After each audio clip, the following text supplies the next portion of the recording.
Ilang mga kalingap, magandang araw sa ating lahat kung saang bansa man tayo naroroon ngayon.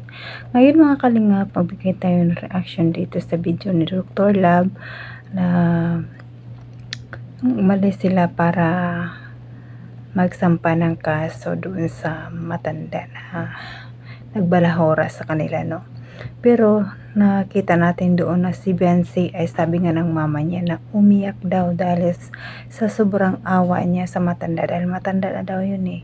Pero sana kung matanda ka, magparespeto ka para respetuhin kayo din ng mga tao. Kasi kung hindi yan sasampulan, tutuloy-tuloy yan, gagawin niya yan sa mga ibang tao pa, hindi lang kila Beyonce. Kasi hindi talaga maganda yung mga pinagsasabi niya eh. Nakakahanap din siya ng katapat niya. Sana pipiliin mo yung tao na binabangga mo, kasi si Beyonce sobrang mabait pa siya, naawa pa sa sayo kahit ganun ang ginawa niya, ganun ang ginawa niyo, naawa pa rin sa sayo dahil matanda ka na. Pero hindi naman tama na ganunon mo na lang sila, no? Ano yung tawag yung balahura, no? Nung magsasabi ka ng kung ano-ano sa kanila, wala ka namang ambag sa buhay nila eh, bakit ka magsasalita ng mas sobrang panglalait sa kanya, no? Kaya ito mga kalingap, pakinggan nyo ang video na ito kung ano talaga ang sinasabi ng mama ni Beyonce, kasi umiyak daw dahil sa sobrang awa niya. Talaga mga kalingap, panoorin na natin ito. Let's go, 1, 2, 3, go. Huwag ka na umiyak. Mabait talaga ni Beyonce.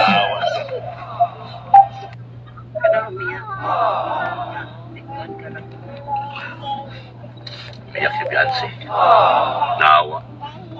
Naawa siya kasi ano na daw to, matanda na. Matanda na. Mabait talaga to. Si? Mabait talaga si Beyonce. Naawa. Naiiyak po. Ha? Naiiyak siya. Kalinaw. Naawa to. Naawa siya? Grabe. Pinasok niya yan eh. Naawa nga siya. Ano guys, naawa si Beyonce. Kasi kung hindi bibigyan ng action yan, tuloy-tuloy yan eh. Kahit sino lang dyan na mga ki-angels dyan sa video ni Kalingap Rab, ulit-ulitin niya yan, maka-views lang, magsalita ng kung ano-ano para pag-usapan, para tataas din ang views, no? Grabe yung mga tao ngayon, dahil lang magkaroon ng views. Ako nga walang views eh, pero okay lang sa akin. Basta may nanood sa akin, 1, 2, 3, 4, okay na, masaya na ako. Mga 100 views nga, masaya na ako eh. Pero sila, gusto lang nila pag-usapan, kaya sila nagsasalita ng ganyan. Pero isipin mo yung muna kung ano yung idudulot ng iyong mga sinasabi. Kasi hindi lahat ng tao ay kayang-kaya mo. Kahit matanda ka na, pero ilagay mo naman sa tama lahat, no, para respetuhin ka rin ng ibang tao. Sumusubat ka na Kaso kasi. itong matanda kasi ayaw tumigil eh. He has to pay the price. Yun nga ang sinasabi, kaya maawa tayo dahil matanda na. Pero yung katandaan niya, hindi niya binabigay na lagay sa tama. Dapat sabi nga mahalin natin sila, kasi konting buhay na lang nila sa mundo, no? Pero sumusubray, kaya bigyan ng sampol para hindi na ulitin. Masasanay ka dyan. Masasanay ka. Talagang masasanay siya. Sinabihan niya, wala nang nagawa. Puro lang yan, salita. Naawa si Beyonce. Umiiyak si Beyonce guys. Bigay mo ang hinahanap. Dahil naawa siya. Mabigat kasi. Mabigat talaga yung kanyang ginawa. Ano talaga siya. Cyber label yan. Magkaroon man ng kunting share siya na hindi na ulit. Kaya nga. Kada umiyak. Kunting respeto naman sana, no?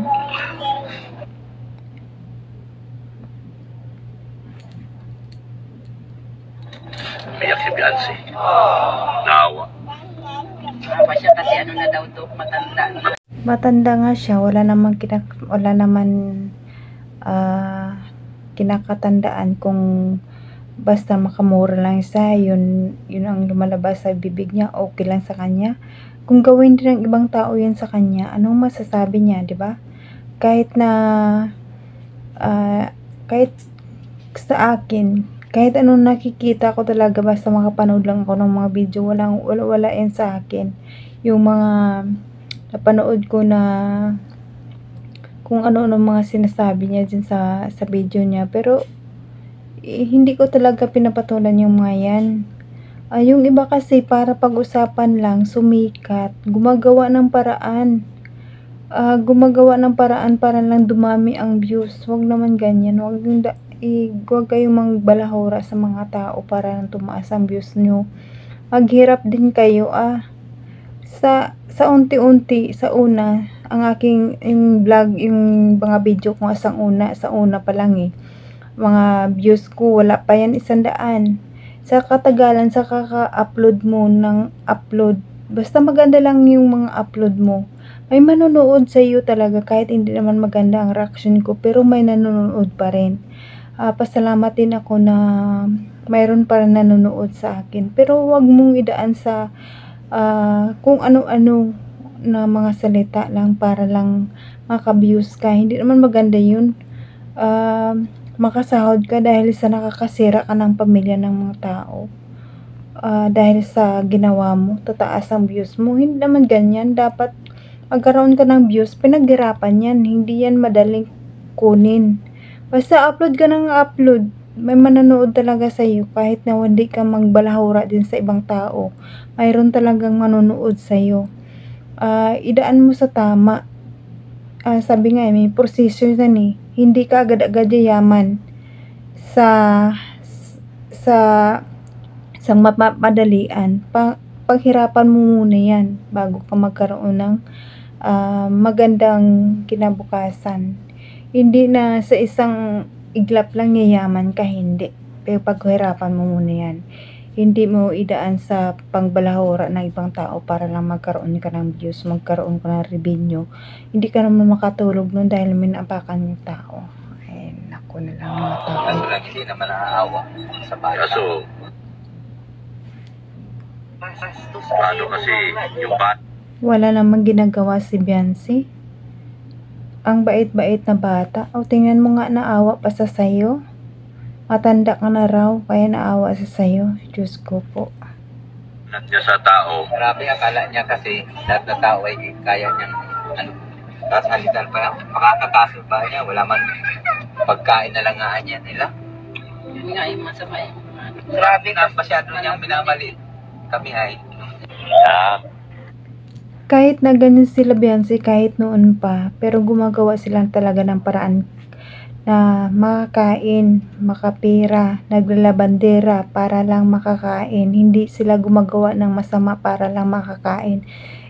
Yung nagbalahura sa inyo, saan niya kinukuha yung revenue niya, di ba? Sa balahura. Grabe naman siya magsalita, no? Grabe. Kahit matagal ko na to pinapanood na grabe naman talaga magsalita niya. Pero hindi lang ako pumapatol talaga kasi ayaw ko nang makasama tayo ng damdamin ng tao. Pero hanggat na kaya natin protektahan si Beyonce, gagawin natin talaga. yan, babay na. Thank you. Ang bait-bait na bata, tapos sige ganyan lang. Huwag ka nang umiyak.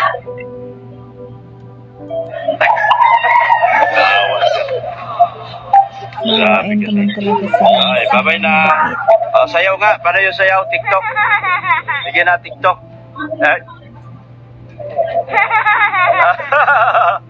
Sige ba, Day?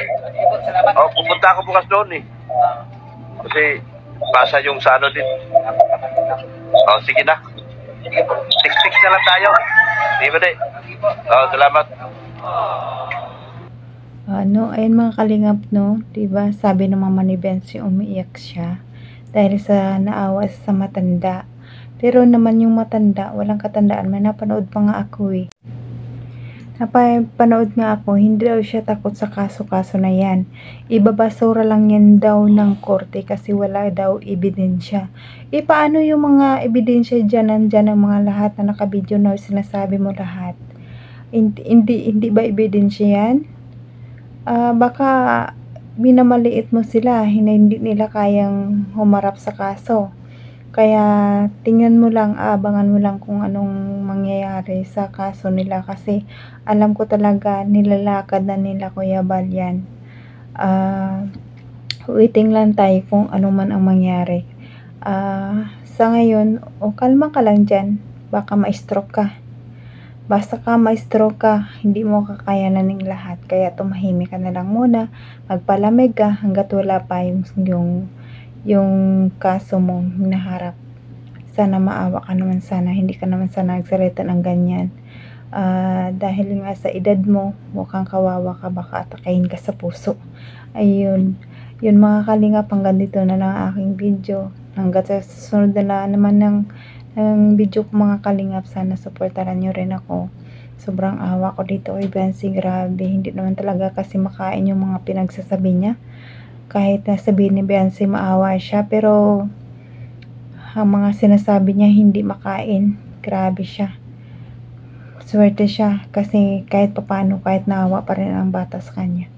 No, hanggang dito na lang mga kalingap. Pag-share and like ang aking video. At kung hindi ka pa nakasubscribe sa aking channel, please subscribe and hit notification bell para updated ka sa aking lahat na bawat upload ko.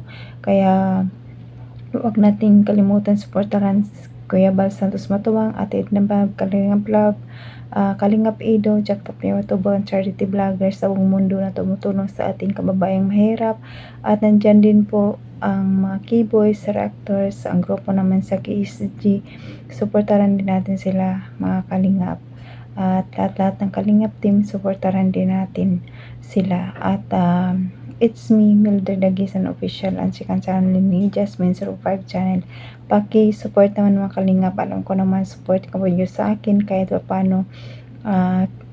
Nagkakaroon din ako ng views. Maraming salamat sa inyo kalingap team, kalingap supporters, Itzy supporters. Maraming salamat. I love you sa inyong lahat. I love you all. Hanggang dito na lang ating video kasi medyo mahaba na ito. Bye bye.